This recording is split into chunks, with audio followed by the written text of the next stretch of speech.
السلام علیکم ورحمۃ اللہ وبرکاتہ۔ الحمد للہ نحمده ونستعینه ونستغفره ونؤمن به ونتوکل علیہ، اما بعد فاعوذ باللہ من الشیطان الرجیم، بسم اللہ الرحمن الرحیم، انک لعلی خلق عظیم، صدق اللہ العظیم۔ اللہم صلی علی سیدنا مولانا محمد فی اول کلامنا، اللہم صلی علی سیدنا مولانا محمد فی اوسط کلامنا، اللہم صلی علی سیدنا مولانا محمد فی آخر کلامنا۔ معزز سامعین کرام،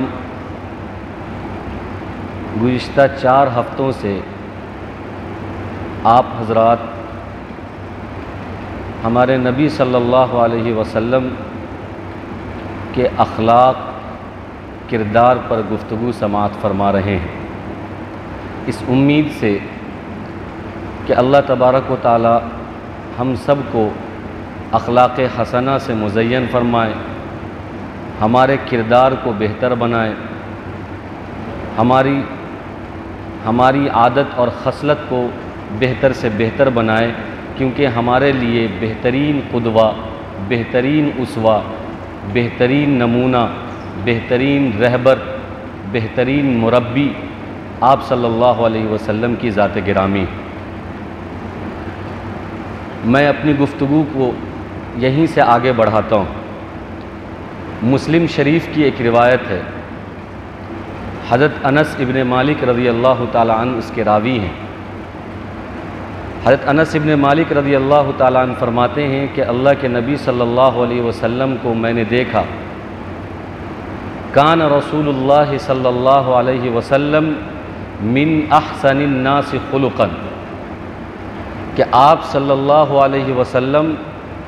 تمام انسانوں میں بہترین اخلاق کے مالک تھے۔ یہ مسلم شریف کی روایت ہے۔ حضرت انس ابن مالک رضی اللہ تعالیٰ عنہ نے جو یہ بات کہی ہے، یہ بات انہوں نے یوں ہی نہیں کہی،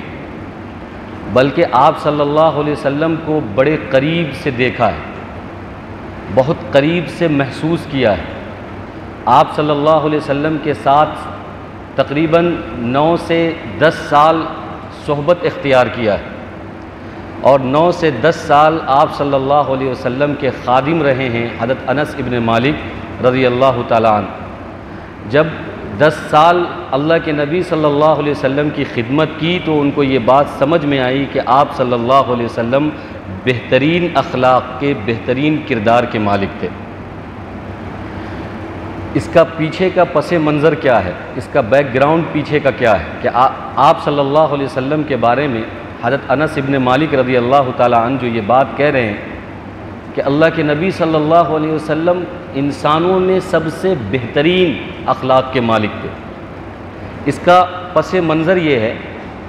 کہ جب آپ صلی اللہ علیہ وسلم نے مکے سے مدینے کی ہجرت کی، تو مکے سے مدینے کی ہجرت کرنے کے بعد آپ کو یہ معلوم ہونا چاہیے کہ مدینہ یہ آپ صلی اللہ علیہ وسلم کا ننیال ہے، آپ کی نانی کا گھر ہے، تو آپ نے وہاں کی ہجرت کی تو رشتہ دار پہلے سے وہاں موجود تھے۔ تو آپ صلی اللہ علیہ وسلم جب تشریف لائے تو لوگوں نے استقبال کیا، بہت سارے خاندانوں نے، بہت سارے قبیلوں نے اپنے اپنے اعتبار سے، بچوں نے، بوڑھوں نے، بڑوں نے، نوجوانوں نے اپنے اپنے اعتبار سے ان کا استقبال کیا، گرم جوشی کے ساتھ ہاتھوں ہاتھ لیا۔ کچھ خاندان کے لوگ تحفے تحائف بھی لے کر آئے گفٹ کے طور پر، کہ آپ صلی اللہ علیہ وسلم برسوں بعد ددیال سے ننیال آئے ہیں، تو خاندان کے کچھ لوگ گفٹ لے کر آئے، تحفہ لے کر آئے، ہدیہ لے کر آئے۔ اس میں ایک خاتون تھی جن کا نام ہے حضرت ام سلیم، بہت نیک خاتون، اور ان کی نیکی، ان کی ذہانت اور ان کی فطانت، ان کی سمجھداری کا واقعہ اگر بیان کیا جائے تو پھر یہ موضوع چھوٹ جائے گا، پھر کبھی ان کی ذہانت پر ہم انشاءاللہ آپ کو بتائیں گے۔ حضرت ام سلیم بہت نیک خاتون، آپ صلی اللہ علیہ وسلم سے بڑی محبت، بڑی عقیدت رکھتی تھی۔ تو آپ کو یہ معلوم ہونا چاہیے کہ آپ صلی اللہ علیہ وسلم کو نرینہ اولاد نہیں تھی، یعنی مذکر اولاد نہیں تھی۔ 3 بیٹے بچپن میں پیدا ہوئے اور وفات پا گئے 2 سال کی عمر میں، 2.5 سال کی عمر میں۔ تو حضرت ام سلیم ان کو بڑی عقیدت تھی اللہ کے نبی صلی اللہ علیہ وسلم سے۔ جب انہوں نے دیکھا کہ لوگ تحفے تحائف لے کر آ رہے ہیں، کچھ نہ کچھ گفٹ لے کر آ رہے ہیں، تو یہ گئیں،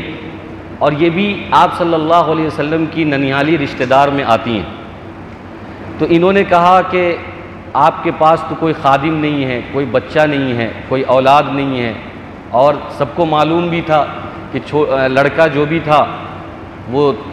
3 لڑکا تھا، چھوٹی سی عمر میں تینوں کا انتقال ہو گیا۔ تو حضرت ام سلیم نے کہا کہ میرا ایک بچہ ہے 10 سال کا جس کا نام ہے انس ابن مالک، جس کا میں واقعہ آپ کو سنا رہا ہوں، جنہوں نے کہا کہ کان رسول اللہ صلی اللہ علیہ وسلم من احسن الناس خلقا، یہ وہی بچہ ہے۔ تو حضرت ام سلیم رضی اللہ تعالی عنہ فرماتی ہیں کہ آپ کے پاس کوئی اولاد نہیں ہے، اور میں مطلب نرینہ اولاد نہیں ہے، مذکر اولاد نہیں ہے، تو میں چاہتی ہوں کہ یہ بچہ آپ کی خدمت میں رہے، اور آپ کے جو اوپر کے کام ہیں، اوپر نیچے کے گھریلو کام ہیں، یہ آپ کا کر دیا کرے گا۔ اللہ کے نبی صلی اللہ علیہ وسلم نے اس تحفے کو، اس نذرانے کو قبول فرما لیا اور کہا کہ ٹھیک ہے، تم اپنے بچے کو میرے پاس چھوڑ جاؤ، یہ میری خدمت کرے گا۔ تو حضرت انس ابن مالک 10 سال کی عمر سے اللہ کے نبی صلی اللہ علیہ وسلم کی خدمت میں رہے، اور آپ کی خدمت بھی کی، اور بچپن بھی تھا۔ وہ خود فرماتے ہیں کہ میں بچپن میں ایسا تھا کہ اللہ کے نبی صلی اللہ علیہ وسلم کبھی کوئی کام کہہ دیتے کہ جاؤ فلاں کو بلا کے لے آؤ یا فلاں کام کر لو، تو میں بھول جاتا تھا، بچوں کے ساتھ جاتا تھا تو کھیلنا شروع کر دیتا تھا، میں بھول جاتا تھا، مجھے یاد بھی نہیں رہتا تھا کہ اللہ کے نبی صلی اللہ علیہ وسلم نے مجھے کچھ کہا ہے۔ بہرحال یہاں پر ہمارے لیے سیکھ اور عبرت یہ ہے کہ اللہ کے نبی صلی اللہ علیہ وسلم کی کوئی نرینہ اولاد نہیں تھی، کوئی مذکر اولاد نہیں تھی، اور جو تھی وہ بچپن میں انتقال کر گئی۔ تو ایسے ماں باپ کو رنجیدہ نہیں ہونا چاہیے جن ماں باپ کو صرف لڑکی ہی لڑکی ہے، صرف مؤنث ہی مؤنث ہے، کیونکہ جو کائنات کے سردار ہیں، جو رحمت للعالمین ہیں، اور جو اللہ کے محبوب ہیں، اللہ کے نبی صلی اللہ علیہ وسلم، جن کے صدقے میں ساری کائنات کو وجود ملا ہے، ان کو بھی کوئی مذکر اور کوئی میل اولاد نہیں تھی، بیٹیاں ہی بیٹیاں تھیں۔ اس لیے کفاروں نے طنز کرنا شروع کر دیا، مشرکین نے تانا بھی دیا کہ ان کی نسل ختم ہو گئی، ان کی نسل دم بریدہ ہو گئی،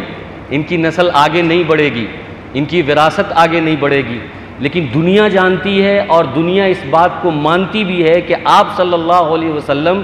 کے لڑکا نہ ہونے کے باوجود بھی جتنے پاپولر، جتنے مشہور اور جتنے لوگوں کے نزدیک محبوب ہیں، دنیا کا کوئی شخص اتنا پاپولر اور مشہور اور محبوب نہیں ہے۔ تو اس سے یہ بات سمجھ میں آتی ہے کہ اگر مذکر لڑکا نہ بھی ہو، مذکر اولاد نہ بھی ہو، تو ماں باپ کو مایوس ہونے کی ضرورت نہیں ہے۔ اس بات کو لے کر مایوس ہونا کہ بھائی میرے پاس کوئی لڑکا نہیں ہے جو میری وراثت کو آگے بڑھائے، میری نسل کو آگے بڑھائے، اور میرے خاندان کو آگے بڑھائے۔ اگر ہم لڑکی ہی کو اچھی سی تربیت دیں گے، اچھا پال پوس کر بڑا کریں گے، اور اس کو صحیح تہذیب اور طریقہ سکھائیں گے، تو وہی لڑکی نسل کو آگے بڑھا سکتی ہے، وہی لڑکی ماں باپ کا نام روشن کر سکتی ہے۔ ایسے دنیا میں تو بہت سارے لوگ ماں باپ ہیں جن کی 11 اور 10 لڑکے اولاد ہیں، مذکر اولاد ہے، لیکن ان کا کوئی نام و نشان نہیں ہے، ان کو کوئی جانتا نہیں ہے، ان کو کوئی پہچانتا نہیں ہے۔ لیکن کسی کے پاس ایک ہی اولاد ہے، وہ بھی لڑکی ہے، اور اگر اس نے کچھ کیا ہے، اس نے تہذیب سکھایا ہے، اس کو تربیت دی ہے، تو انہوں نے ہی جو ہے اپنے ماں باپ کا نام روشن کیا۔ ٹھیک اسی طریقے سے اللہ کے نبی صلی اللہ علیہ وسلم کو کوئی مذکر اولاد نہیں تھی، لیکن پھر بھی آپ صلی اللہ علیہ وسلم اپنی مؤنث اولاد کو ایسی تربیت کرتے ہیں، حضرت فاطمہ کو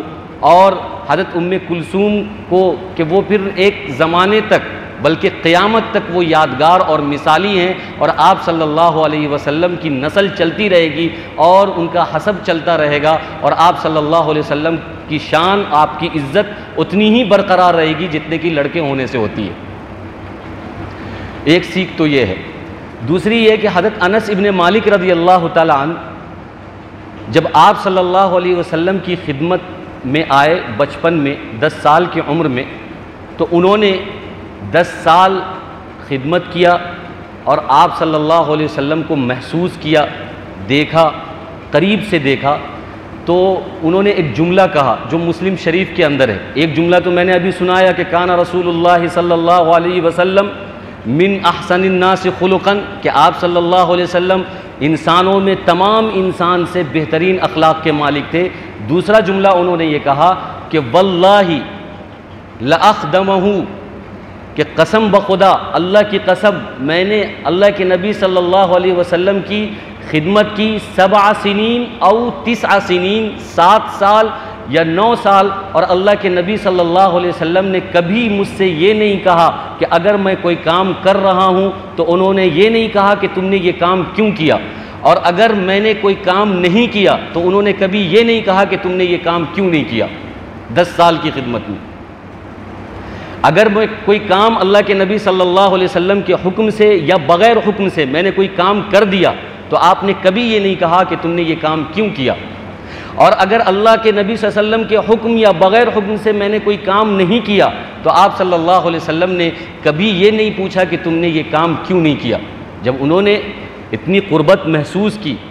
اور ان کی خدمت میں اپنے سال گزارے تو پھر یہ کہنے پر مجبور ہو گئے کہ سب سے بہترین اخلاق والے اگر کوئی ہیں تو اللہ کے نبی صلی اللہ علیہ وسلم۔ ایک مرتبہ کا واقعہ ہے کہ اللہ کے نبی صلی اللہ علیہ وسلم نے کہا کہ جاؤ بازار سے کچھ سامان لے کر آ جاؤ۔ حضرت انس ابن مالک یہ اسی روایت کے اندر موجود ہے کہ حضرت انس ابن مالک رضی اللہ تعالیٰ عنہ جاتے ہیں بازار میں اور میدان میں کچھ بچے کھیل رہے ہوتے ہیں، وہاں پر ان کے ساتھ وہ کھیلنا شروع کر دیتے ہیں اور بھول جاتے ہیں۔ اللہ کے نبی صلی اللہ علیہ وسلم کچھ دیر کے بعد آتے ہیں تو دیکھ رہے ہیں کہ انس ابن مالک کھیل رہے ہیں۔ انس ابن مالک جب کھیل رہے ہیں تو اللہ کے نبی صلی اللہ علیہ وسلم پیچھے سے جاتے ہیں، ان کا موڈھا پکڑتے ہیں، ان کی پیٹھ پکڑتے ہیں، اور آپ صلی اللہ علیہ وسلم مسکرا رہے ہیں اور کہتے ہیں یا انیس، یہ انس کا مصغر ہے۔ جیسے کہ ہم اردو میں کسی بچے کو پیار کرتے ہیں تو بابو سے بوا بولتے ہیں، ببوا بولتے ہیں، تو عربی کے اندر بھی مصغر استعمال کرتے ہیں پیار کے لیے۔ تو حضرت انس کا نام تھا انس، تو اللہ کے نبی صلی اللہ علیہ وسلم نے پیار بھرے لہجے میں کہا اے انیس، تم وہ کام کرو جو میں نے تم کو کہا تھا، میں نے کہا تھا کہ جاؤ بازار سے کچھ لے کر آؤ، تو تم جا کر وہ کام کرو۔ تو پھر انس ابن مالک کو یاد آتا ہے، وہ کہتے ہیں ہاں ٹھیک ہے میں جا رہا ہوں، اب مجھے یاد آیا، تو وہ گئے۔ تو انس ابن مالک کو وہاں پر اللہ کے نبی صلی اللہ علیہ وسلم نے نہ لتھاڑا، نہ ڈانٹا، اور نہ ہی مارا، نہ ہی برا بھلا کہا، نہ ہی لان تان کیا۔ آج کل ہمیں بھی اگر ہماری خدمت کے لیے کوئی نوکر ہے، ہماری خدمت کے لیے کوئی کام کرنے والا ہے جو ہم اپنے کام کاج کرواتے ہیں، تو ان کے ساتھ ہمیں اللہ کے نبی صلی اللہ علیہ وسلم کے جیسا کردار پیش کرنا چاہیے اور ان کے ساتھ نرمی کا معاملہ کرنا چاہیے۔ اسلام صرف آقاؤں کے لیے نہیں ہے، اسلام صرف مالک کے لیے نہیں ہے، اسلام صرف بڑوں کے لیے نہیں ہے، اسلام نوکروں کے ساتھ کیسا سلوک کرنا ہے اور غلاموں کے ساتھ کیسا سلوک کرنا ہے، کام کرنے والے اور کام کرنے والوں کے ساتھ کیسا سلوک کرنا ہے، اسلام نے یہ بھی تعلیم پیش کی ہے۔ اور اللہ کے نبی صلی اللہ علیہ وسلم نے انس ابن مالک کے ساتھ جو رویہ اور جو کردار پیش کیا ہے وہی کردار آج کے مالک کو پیش کرنا چاہیے۔ غلام ہیں، گھر میں کام کرنے والے نوکر ہیں، وہ بھی انسان ہیں، ان سے بھی چھوٹی موٹی غلطی ہو سکتی ہے، آگے پیچھے ہو سکتا ہے، اونچ نیچ ہو سکتی ہے، انسان سمجھ کر اس کو معاف کر دینا چاہیے۔ آج کل تو ظالم آقا ہے اور ظالم حکمراں ہیں اور ظالم مالک ہیں کہ جو اپنے نوکروں کے اور اپنے غلاموں کے ایک چھوٹی سی غلطی کو برداشت کرنے کے لیے تیار نہیں ہے۔ چھوٹی غلطی پر ان کو ڈانٹ پلاتے رہتے ہیں، ان کو سزائیں دیتے رہتے ہیں، ان کی تنخواہیں کاٹتے رہتے ہیں اور ان کی سیلری کاٹتے رہتے ہیں، اور اگر کسی دن وہ ناغہ کر گئے نہیں آئے تو سیلری انہوں نے کاٹ دیا۔ تو اللہ کے نبی صلی اللہ علیہ وسلم سے ہمیں سیکھنا چاہیے، آپ کے اخلاق سے ہمیں سیکھنا چاہیے کہ حضرت انس ابن مالک 1 دن نہیں، 2 دن نہیں، 3 دن نہیں، 4 دن نہیں، بلکہ 10 سال آپ صلی اللہ علیہ وسلم کی خدمت آپ صلی اللہ علیہ وسلم کی خدمت کی ہے اور آپ صلی اللہ علیہ وسلم کے یہاں نوکر رہے ہیں، لیکن آپ صلی اللہ علیہ وسلم نے کبھی یہ نہیں کہا کہ تم نے یہ کیوں کیا، کبھی یہ نہیں کہا کہ تم نے یہ کیوں نہیں کیا،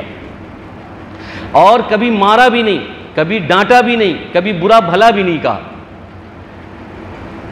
یہ سارے اخلاق ہیں جس اخلاق کی بنیاد پر ایک معاشرہ بنتا ہے، ایک سماج بنتا ہے، ایک سوسائٹی بنتی ہے۔ میں نے آپ سے شروع میں یہ کہا کہ اللہ کے نبی صلی اللہ علیہ وسلم جب مکے سے مدینہ ہجرت کر کے آئے تو لوگ تحفے تحائف لے کر آئے۔ حضرت ام سلیم کے پاس چونکہ کچھ نہیں تھا، بیٹا تھا 10 سال کا چھوٹا سا بیٹا، تو وہی اللہ کے نبی صلی اللہ علیہ وسلم کی خدمت میں پیش کر دیا کہ یہ آپ کی خدمت کریں گے، ان کو آپ اپنے پاس رکھ لو۔ اس سے ایک بات ہمیں یہ سمجھ میں آتی ہے کہ تحفے تحائف کا اور گفٹ اور عطیہ لین دین کا جو رواج ہے ہمارے معاشرے میں وہ ختم ہو چکا ہے۔ اللہ کے نبی صلی اللہ علیہ وسلم اور زمانہ جاہلیت کے اندر بھی، پچھلی قوموں کے اندر بھی، ترقی یافتہ قوموں کے اندر بھی محبت کو برقرار رکھنے کے لیے، محبت کو باقی رکھنے کے لیے، آپس میں اتحاد کو باقی رکھنے کے لیے ایک دوسرے کو تحفے تحائف دیا کرتے تھے، ایک دوسرے کو گفٹ دیا کرتے تھے، ایک دوسرے کو ہدیہ دیا کرتے تھے، ایک دوسرے کو عطیہ دیا کرتے تھے۔ اس سے آپس میں محبت بڑھتی ہے۔ اس لیے امام مالک موطا مالک کے اندر ایک حدیث نقل کرتے ہیں کہ تہادو تحابو، کہ تم ایک دوسرے کو ہدیہ دو، ایک دوسرے کو گفٹ کرو، ایک دوسرے کو تحفے دو تاکہ تمہارے اندر محبت پیدا ہو۔ ہدیہ دینے سے، گفٹ کرنے سے ایک دوسرے کے اندر محبت پیدا ہوتی ہے، اخوت پیدا ہوتی ہے۔ آج ہمارے معاشرے میں اس ہدیے کا نام اگر ہم اپنی زبان میں رکھیں، ہماری اپنی زبان مادری زبان میں، تو اس کو بینا بھی کہہ سکتے ہیں، بینا پیانی بھی کہہ سکتے ہیں، جو گھر گھر ہم دیتے ہیں۔ وہ ایک طرح کا تحفہ ہے، وہ ایک طرح کا گفٹ ہے، اور وہ ایک طرف کا ہدیہ ہے۔ تو ایک پڑوسی جب دوسرے پڑوسی کو ہدیہ اور تحفہ دیتا ہے، یا دوسرا پڑوسی ہمیں دیتا ہے، یا جو ہمیں ہدیہ دیتا ہے، یہ صرف اس لیے دیتا ہے تاکہ محبت باقی رہے، تاکہ ہمارے اندر اتحاد باقی رہے۔ لیکن آج ہمارے یہاں یہ ساری چیزیں ختم ہو گئی ہے، یہ رواج ختم ہو گیا ہے، یہ چلن ختم ہو گیا ہے۔ اور اگر ہے بھی تو ہم اگر کسی کو دیتے ہیں تو ہماری نیت یہ ہوتی ہے کہ وہ ہمیں دے گا تو ہم دیں گے، ہم خود غرض ہو کے کسی کو دیتے ہیں، ہمیں لالچ ہوتی ہے۔ جیسے کہ سہیلیوں میں تحفے تحائف کے لین دین کا ایک رواج ہے، لڑکیوں میں ہے، بچیوں میں ہے، اور عورتوں میں ہے کہ رمضان کے مہینے میں یا دیگر مہینے میں یا کسی بھی ایونٹ یا فنکشن پہ گھروں سے بہت ساری چیزیں بن کے جاتی ہے دوسرے گھر پہ، تو وہ ایک نیت کر کے رکھتے ہیں کہ اگر ہم نے 501 روپیہ ڈالے میں ڈالا ہے تو ادھر سے 502 روپے آئے گا یا 600 روپے آئے گا۔ ایک نیت ہوتی ہے کہ اگر ہم نے 10 سامان دیا ہے تو ادھر سے 20 سامان آئے گا۔ اس کا نام تحفہ نہیں ہے، اس کا نام گفٹ نہیں ہے، اس کا نام ہدیہ نہیں ہے۔ گفٹ اور تحفہ کا نام یہ ہے کہ آدمی بغیر لالچ کے، بغیر غرض کے، بغیر کسی لالچ کے وہ کسی مسلمان کو یا غیر مسلم کو کوئی چیز دے دیتا ہے، وہ ادنا سے ادنا چیز ہو یا اعلیٰ سے اعلیٰ چیز ہو، بہت قیمتی ہو اور بہت مہنگا ہو یا بہت سستا ہو، تحفہ تحفہ ہوتا ہے۔ اس سے علماء نے ایک اصول یہ بیان کیا ہے کہ تحفہ چاہے قیمتی ہو، تحفہ چاہے سستا ہو، اگر کوئی دیتا ہے تو ہمیں اس کو خوش دلی کے ساتھ قبول کر لینا چاہیے۔ وہ چاہے ہمیں نمک ہی کیوں نہیں دے رہا، شکر ہی کیوں نہیں دے رہا، ٹافی ہی کیوں نہیں دے رہا، پین کیوں نہیں دے رہا، یہ سب کی کوئی قیمت نہیں ہے، لیکن اصل دیکھنا چاہیے کہ آدمی جو دے رہا ہے محبت کے ساتھ دے رہا ہے، عقیدت کے ساتھ دے رہا ہے، تو اس تحفے کو قبول کر لینا چاہیے۔ اس لیے شمائل ترمذی کے اندر امام ترمذی رحمۃ اللہ علیہ نے حدیث نقل کی ہے اور فرمایا ہے کہ تحفے میں ایسے کوئی بھی چیز ہمیں کوئی دے تو انکار نہیں کرنا چاہیے، لے لینا چاہیے۔ کوئی بھی دے، اگر ہدیہ دے رہا ہے، ہمیں پسند ہو یا نہ پسند ہو، اگر ہدیہ کوئی دے رہا ہے، کوئی تحفہ دے رہا ہے اور کم پیسے کی، معمولی پیسے کی، ایک دم کم قیمت کی کوئی چیز دے رہا ہے، ایک پین ہی دے دیا، تو اس کا انکار نہیں کرنا چاہیے۔ لیکن خاص طور پر امام ترمذی نے شمائل ترمذی کے اندر یہ بات لکھی ہے کہ اگر 3 چیز خاص طور پر کوئی دے تو اس کو انکار نہیں کرنا ہے۔ دودھ، تکیہ، خوشبو۔ اس کے علاوہ بھی بہت ساری چیزیں ہیں، لیکن شمائل ترمذی کے اندر 3 چیزیں نقل کی گئی ہے کہ خوشبو اگر کوئی دیتا ہے تو وہ خوشبو ہمیں پسند ہو یا ناپسند ہو وہ لے لینا چاہیے۔ تکیہ کوئی ہمیں پیش کرتا ہے، پسند ہو یا ناپسند ہو انکار نہیں کرنا چاہیے۔ دودھ ہمیں کوئی پیش کرتا ہے، پسند ہو یا ناپسند ہو انکار نہیں کرنا چاہیے، لے لینا چاہیے۔ اس کی وجہ یہ ہے کہ اگر ہم یہ ساری چیزیں لین دین اور تحفے تحائف اور عطیہ ہدیہ کا لین دین باقی رکھیں گے تو آپس کے اندر محبت باقی رہے گی۔ لیکن ہماری ایک غلطی تو یہ ہے کہ ہم نے اس رواج کو بالکل ختم کر دیا ہے۔ ہم بالکل سیلفسٹ ہو گئے ہیں اس زمانے میں، ہم اپنے سے مطلب رکھتے ہیں۔ دنیا کیا کر رہی ہے، دنیا میں کیا ہو رہا ہے، کس کے یہاں کیا ہو رہا ہے، اس سے ہمیں کوئی مطلب نہیں ہے۔ ہم صرف اپنی باؤنڈری کے اندر رہتے ہیں اور اپنا کھاتے پیتے ہیں، اپنا پہنتے ہیں، اور دوسروں سے ہمیں کوئی لینا دینا نہیں ہے، تو محبت کہاں رہے گی؟ پھر تو حسد ہی حسد ہوگا، پھر بغض ہی بغض ہوگا، پھر نفرت ہی نفرت ہوگی۔ اس لیے اللہ کے نبی صلی اللہ علیہ وسلم نے، چونکہ یہ بھی ایک اخلاقی پہلو ہے،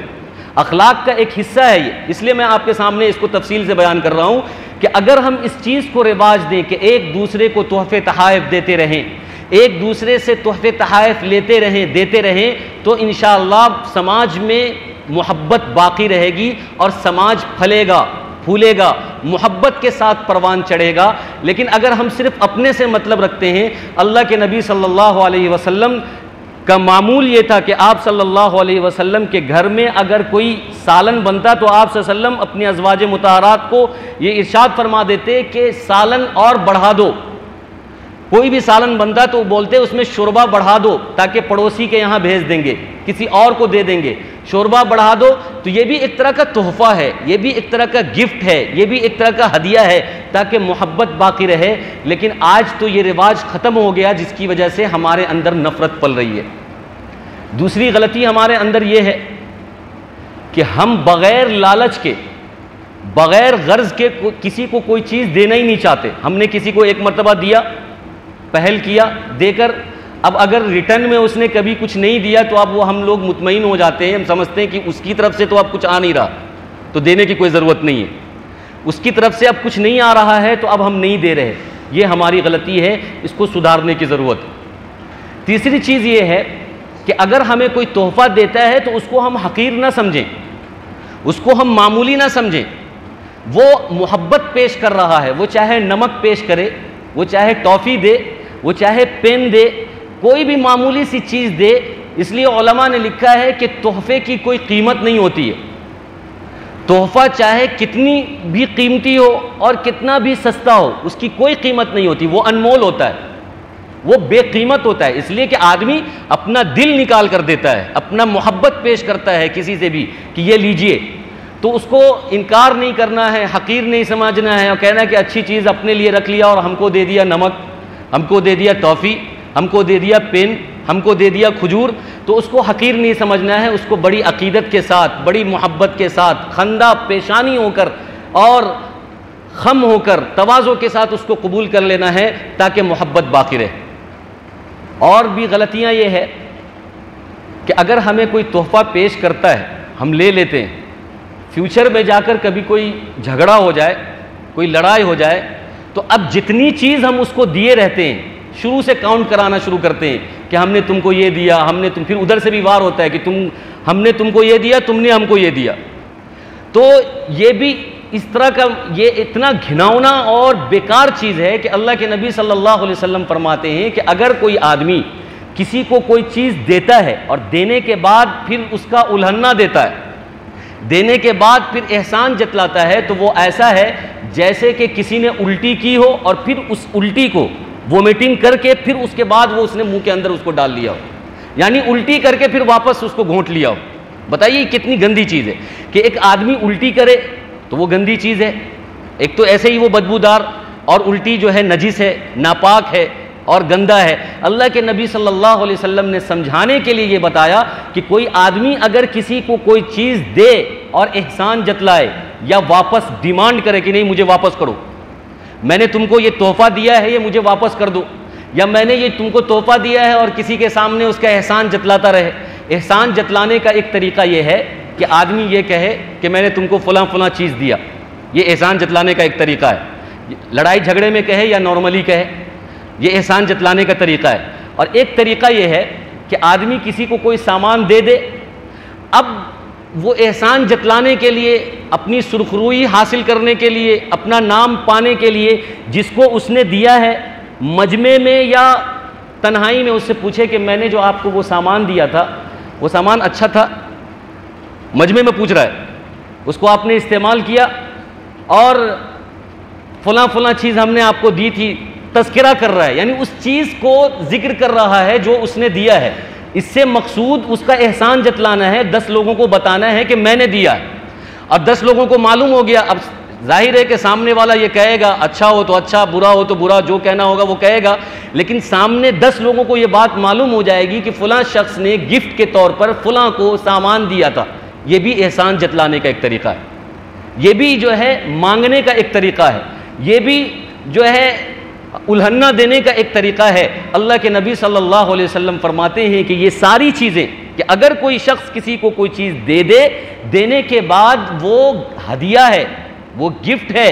اور وہ اس کے لیے تحفہ ہے، اس کا تذکرہ نہیں کرو، اس کا احسان مت جتلاؤ، پھر اس سے واپس مانگو نہیں. کیونکہ اگر تم یہ ساری چیزیں کرو گے تو یہ ایسا ہی ہے جیسا کہ کوئی شخص الٹی کرتا ہے اور پھر الٹی کر کے واپس اس چیز کو اپنے حلق کے اندر نگل لیتا ہے. یہاں پر ایک چیز اور سمجھیں، اس کو میں اس لیے اتنی تفصیل سے سمجھا رہا ہوں کہ یہ بھی اخلاق کا ایک حصہ ہے. اللہ کے نبی صلی اللہ علیہ وسلم نے فرمایا کہ آپس میں اگر محبت قائم کرنی ہے تو تہادو تحابو، کہ اگر محبت کو برقرار رکھنا ہے، محبت کو پھیلانا ہے. اور بھی بہت ساری چیزیں اللہ کے نبی صلی اللہ علیہ وسلم نے ارشاد فرمائی ہے کہ اگر محبت کو قائم کرنا ہو تو سلام کو عام کرو، سلام لوگوں کو کثرت سے کرو، بڑوں کو، چھوٹوں کو، جاننے والوں کو، پہچاننے والوں کو، نہ جاننے والوں کو، نہ پہچاننے والوں کو، سب کو کثرت سے سلام کرو. اس سے بھی محبت بڑھتی ہے. لیکن یہاں پر چونکہ ہمارا موضوع تحفے کا ہے تو کہتے ہیں تہادو تحابو، کہ تم ایک دوسرے کو ہدیہ دو، ایک دوسرے کو تحفہ دو. اس سے محبت بڑھتی ہے، اس سے محبت برقرار رہتی ہے. دل کا کینہ اور بغض ختم ہوتا ہے، دل سے نفرت ختم ہوتی ہے. ایک آدمی کو ایسا تسلی ہوتا ہے کہ میرے پیٹھ کے پیچھے کوئی ہے جو میرا تعاون کرتا ہے، میرے پیٹھ کے پیچھے ہے کوئی میرا سایہ کہ اگر مجھے کوئی مصیبت مل جائے یا کوئی مصیبت میں پڑ جاؤں تو مجھے کوئی پوچھنے والا ہے، میری کوئی مدد کرنے والا ہے. وہ مایوس نہ ہو زندگی سے، وہ زندگی سے تھکے نہیں، زندگی سے ہارے نہیں. اگر ہم اس رواج کو قائم کریں گے کہ ایک دوسرے کو تحفہ دیں گے تو لوگوں کے مزاج میں ہوگا کہ میرے پیچھے ایک سپورٹ ہے، میرے پیچھے لوگ ہیں، کہ لوگ مجھے یاد کرتے رہتے ہیں، کبھی دال کی شکل میں، کبھی گوشت کی شکل میں، کبھی کھانے کی شکل میں، اور کبھی جو ہے تحفے کی شکل میں، کبھی کپڑے کی شکل میں ہمیں یاد کرتے رہتے ہیں. تو وہ زندگی سے ہارے گا نہیں، زندگی سے مجبور نہیں ہوگا. اس لیے ہم اگر تحفے کو قائم کرتے ہیں تو اس سے بھی اخلاق کے اندر بہتری پیدا ہوگی، اخلاق ہمارا نمایاں ہوگا اور ہم نمائندگی کر سکتے ہیں. لیکن ہمیں اپنی جان عزیز ہے، ہمیں اپنا گھر عزیز ہے، اپنی چیزیں عزیز ہے. دوسرے لوگ گئے بھاڑ میں، اس سے ہمیں کوئی مطلب نہیں ہے. تو اگر ایسا ہمارا مزاج بن جاتا ہے، ایسی ہماری سوچ بن جاتی ہے کہ ہم صرف اپنی چہار دیواری میں خوش رہنا چاہتے ہیں، تو یہ جانوروں کی زندگی ہے، یہ انسانوں کی زندگی نہیں ہے. جو اپنی چہار دیواری کے اندر خوش رہنا چاہے، ایسی سوچ جانوروں کی ہے. انسان اور جانور میں فرق یہ ہے کہ جانور صرف اپنے بارے میں سوچتا ہے اور انسان وہ ہوتا ہے خیر الناس من ينفع الناس، کہ بہترین انسان وہ ہے جو لوگوں کے نفع کو سوچے، جو لوگوں کے بارے میں سوچے، جو لوگوں کی ترقی کو سوچے، جو لوگوں کی بڑھوتری کو سوچے، جو لوگوں کی کامیابی کو سوچے کہ میں آگے بڑھ رہا ہوں، میرا بھائی بھی آگے بڑھنا چاہیے، میں مالدار ہو رہا ہوں، میرا بھائی بھی مالدار ہونا چاہیے، میں جو ہے پڑھا لکھا ہوں، میرا بھائی بھی پڑھا لکھا ہونا چاہیے، میں دیندار ہوں، میرا بھائی بھی دیندار ہونا چاہیے، میرے اندر یہ کوالٹی ہے، میرے بھائی کے اندر بھی یہ کوالٹی آنی چاہیے، اور میں ہر اعتبار سے خوش ہوں، میرے بھائی کے اندر بھی خوشی آنی چاہیے. اس کا نام اخلاق ہے، اس کا نام معاشرہ ہے، اور اس کا نام ہے تہادو تحابو، کہ تم ایک دوسرے کو ہدیہ دو، ایک دوسرے سے محبت بڑھے گی. یہی وجہ ہے کہ اللہ کے نبی صلی اللہ علیہ وسلم نے غیر مسلموں سے بھی تحفے کو قبول کیا ہے، انسانیت کے ناطے. یہاں سے علماء نے ایک مسئلہ یہ بھی لکھا ہے کہ اگر کوئی شخص غیر مسلم کو تحفہ دینا چاہتا ہے تو دے سکتا ہے، انسانیت کے ناطے، انسانیت کو برقرار رکھنے کے لیے۔ اور ہمیں آج ضرورت ہے، ہمارے ملک میں اس بات کی ضرورت ہے، کیونکہ ایک فضا بن رہی ہے، ایک ماحول بن رہا ہے مسلمانوں کے خلاف، اسلام کے خلاف اور اسلام کرتوت کے خلاف۔ اسلام کو اور اسلام کے ماننے والوں کو بلیک لسٹ میں ڈال دیا گیا،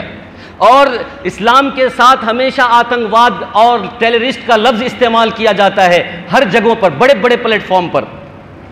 آپ اگر امریکہ جائیں اور داڑھی آپ کے پاس نہیں ہے، ٹوپی آپ کے پاس نہیں ہے، آپ کا اتنا چیک ان نہیں ہوگا، لیکن آپ کے پاس داڑھی ہے، دبا ہے اور ٹوپی ہے، سنت والا لباس ہے، تو آپ کو ایک ایک انچ پر چیک کرے گا، سر کے بال سے لے کر پیر کے ناخن سے، آپ کو وحشت کی نگاہ سے، شک کی نگاہ سے آپ کو دیکھا جائے گا۔ کیوں؟ اس لیے کہ ہم نے اپنے کرتوت اور کارنامے سے اسلام مذہب کو بدنام کر دیا ہے۔ اور جس ملک میں ہم رہتے ہیں یہ سیکولر ملک ہے، اور اس ملک میں 6 سال سے 7 سال سے بڑی تیزی کے ساتھ اسلام فوبیا کو بڑھایا جا رہا ہے، اور اسلام کے خلاف ایک سازش رچی جا رہی ہے۔ ابھی قریب میں 2-3 دن پہلے ایک بہت بڑے عالم داعیہ اسلام مولانا کلیم احمد صدیقی صاحب کو بھی جو ہے اریسٹ کر لیا ہے۔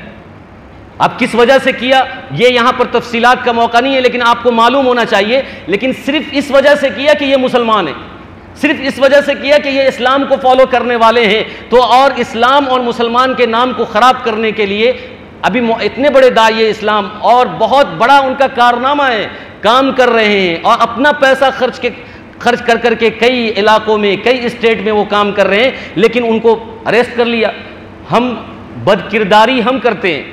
بد اخلاقی ہم کرتے ہیں، بدعنوانی ہم کرتے ہیں، بے ترتیبی سے ہم رہتے ہیں، بے سلیقے سے ہم رہتے ہیں، اسلام کو بدنام ہم کرتے ہیں، اور اس کا نتیجہ بھگتتے ہیں اکابر، بڑے بڑے لوگ، اور جو ماہر لوگ ہیں، جو کامیاب لوگ ہیں، حکومت ان کو دبوچتی ہے، اور کارنامہ کرتا ہے کوئی چھوٹا موٹا آدمی اپنے علاقے میں، اپنے گاؤں میں۔ بہرحال میں یہ کہہ رہا تھا کہ غیر مسلموں کو بھی ہدیہ اور تحفہ دینا چاہیے اور لینا بھی چاہیے۔ اللہ کے نبی صلی اللہ علیہ وسلم کی سیرت سے یہ بات ثابت ہے کہ آپ صلی اللہ علیہ وسلم نے غیر مسلموں سے خچر قبول کیا ہے تحفے میں، ریشمی چادر قبول کی ہے تحفے میں۔ اسی طریقے سے ہم اگر کسی غیر مسلم کو تحفہ دینا چاہے تو دے سکتے ہیں، اللہ کے نبی صلی اللہ علیہ وسلم نے دیا ہے اور لیا بھی ہے، تو ہم لے اور دے سکتے ہیں، لیکن بس شرط یہ ہے کہ وہ تحفہ کسی دیوالی کا نہ ہو، یا کسی فیسٹیول یا کسی پوجا کا تحفہ نہیں ہونا چاہیے، یہ شرط ہے۔ آج کل جو ہمارے یہاں لین دین ہوتا ہے غیر مسلموں کے ساتھ، تو وہ صرف فیسٹیول میں اور پوجا پاٹ میں ہی ہوتا ہے، حالانکہ عام دنوں میں ہونا چاہیے، تاکہ ہمارا بھائی چارہ قائم رہے۔ ہم غیر مسلموں کے ساتھ حسن سلوک کریں تو ہمارے جو مسلمان بھائی کئی علاقوں میں جہاں جہاں اریسٹ ہو رہے ہیں، گرفتار ہو رہے ہیں اور ان کو کاٹا پیٹا جا رہا ہے، تو ہمارے اخلاق سے وہ متاثر ہو کر یہ کہیں کہ نہیں، اسلام یہ نہیں سکھاتا ہے کسی کو مارنے، اسلام کسی کو دبوچنے کی تعلیم نہیں دیتا، اسلام کسی کو حقیر سمجھنے کی تعلیم نہیں دیتا، اسلام تو مانوتا کی تعلیم دیتا ہے، اسلام تو انسانیت کی بات کرتا ہے، اسلام تو خیر کی بات کرتا ہے۔ تو ہم اپنے کردار اور کیریکٹر سے ایسا پیش کریں، ہم اپنے مسلم بھائی اور غیر مسلم بھائی دونوں کے لیے ہم اپنا اخلاق اور سامان، تحفے، تحائف ہم دیں۔ جب ہم مسلمانوں کو ہی نہیں دے رہے، مسلمانوں کو ہی تحفہ نہیں دے رہے، مسلمانوں سے ہی ہم بہت کٹ چھٹ کے رہ رہے، تو غیر مسلموں کو کہاں دیں گے بھائی؟ غیر مسلم کو دینے کا سوال ہی نہیں ہے۔ حالانکہ اللہ کے نبی صلی اللہ علیہ وسلم کہہ رہے ہیں کہ مسلموں کو سے بھی تحفہ لین دین کرو، اور غیر مسلموں سے بھی تحفہ لین دین کرو، تاکہ محبت باقی رہے۔ اور آج اس ہندوستان کے اندر ضرورت ہے مسلمانوں کو اپنے اعلیٰ کردار پیش کرنے کی، اعلیٰ اخلاق پیش کرنے کی۔ ہم جس کیچڑ میں پھنسے ہوئے ہیں، جس دلدل میں پھنسے ہوئے ہیں، اور جس شک کی نگاہ سے دنیا ہمیں دیکھ رہی ہے، یاد رکھیے اس دلدل سے، اس کیچڑ سے دنیا کی کوئی طاقت ہمیں نہیں نکال سکتی، سوائے اس کے کہ ہم سارے لوگوں کے ساتھ، ساری انسانیت کے ساتھ اپنے اعلیٰ کردار اور اپنے اعلیٰ اخلاق کو پیش کریں۔ اس کے علاوہ کوئی راستہ نہیں ہے، کوئی طاقت ہمیں اس عیب سے، اس شکوک کی نگاہ سے نہیں نکال سکتی۔ تو ہم اپنے غیر مسلم بھائیوں کو بھی قبول کریں، ان کو بھی تحفہ دیں، ان کو بھی جو ہے اپنے ساتھ رکھیں، بات چیت کریں، اور ان کا بھی احترام کریں، ان کو بھی آزادی دیں، اور ان کا جو حق، اسلامی حق ہو سکتا ہے، ہم اس کو ادا کریں۔ اسی طریقے سے تحفے تحائف میں ایک چیز یہ بھی آتی ہے کہ ایسے آدمی سے تحفہ قبول نہ کریں جس کے بارے میں ہمیں پورا یقین ہے کہ اس کا پورا مال حرام کاروبار سے، حرام طریقے سے یہ کماتا ہے۔ اگر ہمیں پورا یقین ہے کہ یہ آدمی ایک ایک پائی، ایک ایک پیسہ حرام سے کماتا ہے، کسی کا خون کر کے اور کسی کا خون پی کے اور کسی کا حق دبا کے، ظلم زیادتی کر کے، دھوکہ دے کے، چوری کر کے، ڈکیتی کر کے، ہمیں اگر یقین ہے 100% اور دنیا کو بھی یقین ہے 100% کہ یہ آدمی حرام کام کرتا ہے اور حرام طریقے سے پیسہ کماتا ہے، وہ شخص ہمیں تحفے میں اگر تاج محل بھی دیتا ہے تو نہیں لینا چاہیے، کیونکہ ہمیں معلوم ہے کہ اس کا پیسہ حرام ہے۔ یا جس کے بارے میں ہمیں یہ معلوم ہو کہ پورا پیسہ حرام نہیں لیکن اس کا اکثر پیسہ، اس کی تجارت کا اکثر حصہ حرام ہے، اس سے بھی تحفہ نہیں لینا چاہیے۔ اور جس آدمی کے بارے میں ہمیں یہ معلوم نہیں، بس صرف شبہ ہے، صرف ڈاؤٹ ہے کہ یہ حرام کام کرتا ہے، یقین نہیں ہے، وہ اگر ہمیں تحفے تحائف دیتا ہے تو ہمیں لے لینا چاہیے، انکار نہیں کرنا چاہیے۔ اور اگر جس آدمی کا مال اتنا ہے کہ کچھ حرام کچھ حلال مکس ہے، پتہ نہیں چل رہا کہ حرام کا ہے کہ حلال کا ہے، تو بھی وہ تحفہ دے تو قبول کر لے، لیکن جس کے بارے میں ہمیں یقین ہو کہ اس کے مال کا اکثر حصہ یا پورا حصہ حرام کا ہے تو اس سے تحفہ قبول نہ کریں۔ یہ ساری باتیں صرف اس لیے ہے تاکہ ہمارے اندر اخلاق عمدہ ہو، ہمارا کردار عمدہ ہو، ہمارے کیریکٹر عمدہ ہو، ہم ایک سماج کو آگے بڑھا سکیں، اسلام کو ہم روشن کر سکیں، اسلامی تعلیم کو ہم دنیا کے اندر عام کر سکیں اور اس کی خوبصورتی کو اور اس کی نمائندگی کو ہم دنیا کو دکھا سکیں کہ جس اسلام پر لوگ دھبا لگاتے ہیں ٹیررسٹ کا یا آتنکواد کا، وہ اسلام کا تعلق ٹیررسٹ اور آتنکواد سے نہیں ہے بلکہ انسانیت سے اور بھلائی اور خیر اور امن اور شانتی سے ہے۔ اللہ تبارک و تعالی ہم سب کو عمل کی توفیق عطا فرمائے۔ آمین۔ وآخر دعوانا الحمدللہ رب العالمین۔